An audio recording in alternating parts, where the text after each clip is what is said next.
Khona-ke obusile la kuma-comment ukuthi yena unenkinga nje yokuhlezi ephupha edla. Kusho ukuthi leli phupho lihlezi limphupha. Namhlanje uzophenduleka ukuthi-ke ngabe lichaza ukuthini. Amaphupho ngokudla, uma-ke kuwukuthi-ke uphupha udla, kungasho-ke into enhle kanye engeyinhle ngempilo yakho. Ukuthi leli phupho linakho nje ukuhlukana kabili, lichaze-ke into enhle nento-ke engeyinhle.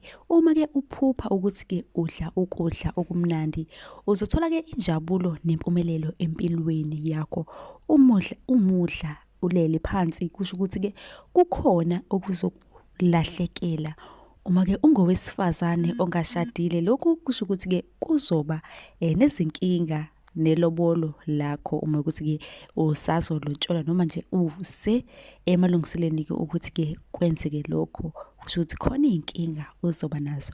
Uma-ke kuyikuthi udla ekamelweni lokudla, kusho ukuthi uzowenza umngani omusha maduzane nje. Ngisho kuthiwa-ke awusiyena umuntu-ke owumuntu othanda-ke abangani, kodwa-ke kulindele lokho ukuthi khona umngani ozomenza maduzane.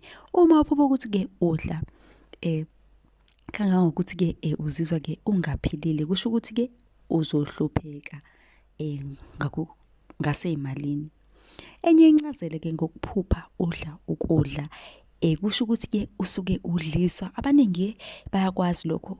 Abanye banakho ukuthi uma bevuka ekuseni uma kuthi-ke uphuphe edla, evuke-ke aphalaze.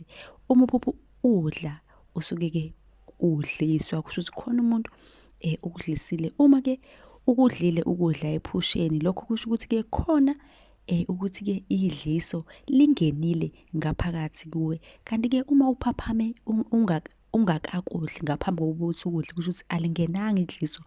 Uma lokho kudla ubukudlile ephusheni, kumele ube nesiqiniseko sokuthi uma uvuka nje ekuseni, into yokuqala uyaphalaza ukuze lizophuma lonke idliso. Abaningi bayaye benze kanjalo, kusho ukuthi nawe uma unaleyo nkinga usungavuka-ke ekuseni uphalaze ukuze lizophuma-ke lonke idliso.